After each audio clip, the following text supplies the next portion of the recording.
money directly in the hands of spenders, because the linkage between having money in the financial assets and having spending is becoming weaker and weaker.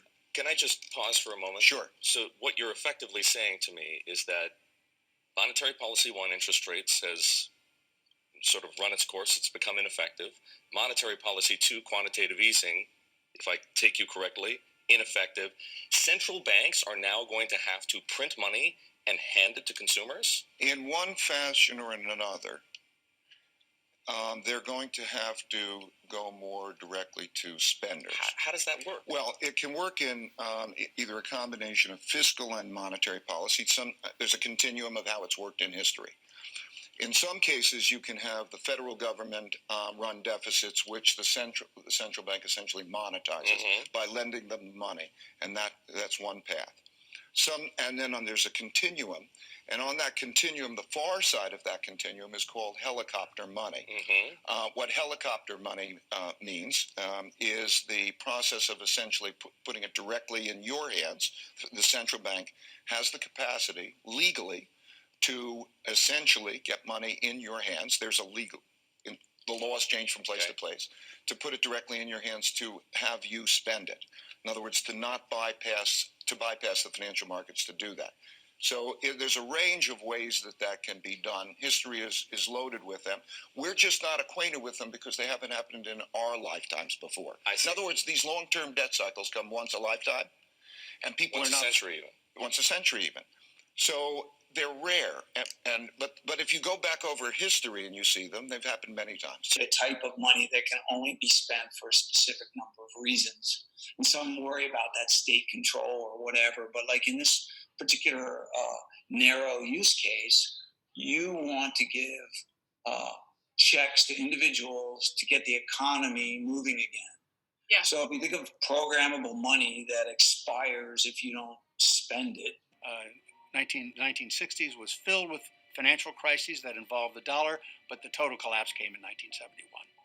He issued an executive order on August 15th, 1971, and said, I'm sorry, we're not paying our debts. We're certainly not paying our debts in gold. You will see a live simulation of a National Security Council's Principals Committee meeting at the White House. Our scenario takes place 2 years from today, on November 19th, 2021. We have simulated a world in which one big thing has changed. In March 2020, the People's Bank of China launched a sovereign digital currency known as the digital yuan. We're hearing reports that North Korea may be using China's digital yuan currency to evade sanctions and purchase weapons material. Well, the digital yuan is an opportunity for the North Koreans to break free of the American hold on dollar transactions. We have been leapfrogged by others, by digital currency, by digital Chinese currency. Why? Because, frankly, our central bank has been slow. And there's an appointment coming in January of 22. The president's got to decide whether to change over who's leading the Federal Reserve. The Federal Reserve runs our payment system. And I think we need to move that Federal Reserve into the modern era. Welcome to the Crypto Teacher. And you know I come back with that video just to make you think. Don't forget to like and subscribe to the channel. And guys, we know the Fed had to do something about liquidity. You know I talked about it in the earlier video. Now we have a coordinated central bank action to enhance the provisions of U.S. dollar liquidity. Now we know they caused a problem. Wait for the reaction and run in with the solution. And we know this is all for getting ready for Fed now. But guys, what happens when the emerging markets in Europe no longer need the dollar? And we know that currency war is right around the corner.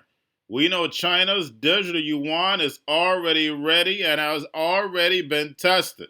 And we know the United States could never pay this debt, even though it's fake, it's all money printing. But when the United States loses its world reserve currency, Congress and the Fed will have no choice but to turn this debt into equity and hand out that free money. That's right, universal basic income. And we know we have universal basic income not only being tested all over the United States, but all over the globe. Central bank digital currencies airdrop to your wallet. telling you what, where, and when and how to buy, and you have 3 to 6 months to spend it, or poof, it's gone. And we know they move in phases. And the Fed created this liquidity swap line for these other central banks. Why, guys? Because they don't want them dumping treasuries right now. We know eventually it's going to happen, but they're not ready for America to Babylon to fall. And we know we are one crisis away. We know we hear those drums are beating. And is China the dragon rising with the BRICS nations with that digital yuan backed by that digital SDR? And remember, the crypto teacher told you, because he knows when it comes to the New World Order, it's all planned out. You have a wonderful day. The third way we think CBDC can improve financial inclusion is through what we call programmability.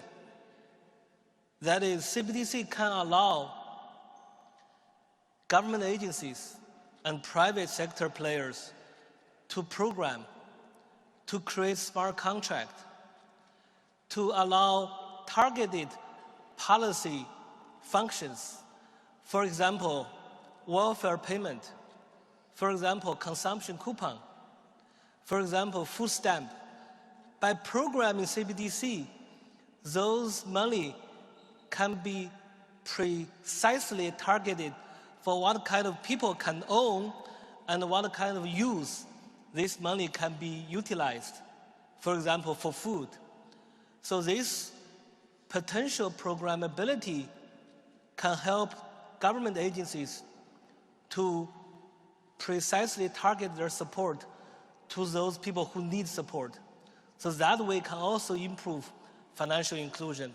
For example, Fanusi says China's central bank could put an expiration date on the digital money, similar to how lottery winnings have to be spent before a certain date. It means that the Chinese government could set up a whole lot of things to have your currency maybe valid or invalid based on its own priorities. This is almost like handing over the keys to your business or to your finance department in some ways, because you really can't control what at the end of the day may happen with the funds that you're holding. We're going to a different economy. And we're going to be learning more about that as we go. But clearly, we're learning that things can be done from remote locations. We're learning that technology can replace people even more than we thought. We're not going back to the same economy. We're recovering, but to a different economy, and it'll be one that is more leveraged to technology. And I worry that that is going to make it even more difficult than it was for many workers. In Silicon Valley, and my friends who work in technology know that what we did to the manufacturing workers, we are now going to do to the retail workers, the call center workers, the fast food workers, the truck drivers, and then even bookkeepers, accountants, insurance agents, lawyers, and on through the economy. So what happened to the manufacturing workers is a very clear sign. And so we'll import Chinese-based CBDC technology. So it's going to be CBDC in a box, provided to you by the People's Bank of China. Crypto Teacher and the New World Order book, plus the 3 kids books. It's time to re-educate. Also, new to cryptos, Coinbase, Bitrue, Binance. Do not forget book links and crypto links are in the description. The stock channel, guys. Don't forget to go like, subscribe, spread everywhere. You have your Kobo, your chip stocks, your banking, your gaming. While everybody's sitting at home, get home stocks, the Seaver, the biotech stocks. And while everybody's at home wishing, they were still getting that free money. What are they doing? Drinking and smoking weed. Don't forget about those stocks, and you have a wonderful day. The most powerful person in the world is the storyteller.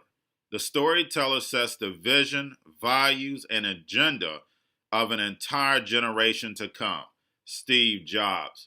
And guys, you know I truly believe in this. When you look at the New World Order, they're the storytellers. And that's the reason why I wrote my New World Order book. But guys, now it's time to change the current generation. And I wrote 3 kids books. You know, I love the Trinity because I understand the power that's in it. So I have 3 books. We have an opportunity to change the generation, to educate, not just me, but I want to show you that I take action on a daily basis. And I want you to take action on a daily basis. Whether it's your job, whether it's in your community, we have an opportunity right now to educate the masses. I posted this on my Twitter account. Please share, but this is a short clip of the 3 books. There's going to be a clothing line and action figures. Please get these books for your kids, nephews, cousins, friends, so therefore we can start the re-education now. Because as we see, the 4th Industrial Revolution foundation is definitely here. Robots, algorithms, drones, taking humanity out the picture. We have to re-educate. But let's get into the video. Part 1. King Joshua and Grandma Tam save the village. Part 2. King Joshua and Grandma Tam save New York from COVID 33. Part 3. King Joshua and Grandma Tam goes to China. It's mandatory to get part 1, part 2, and part 3 of this series. It's time to re-educate Generation Z.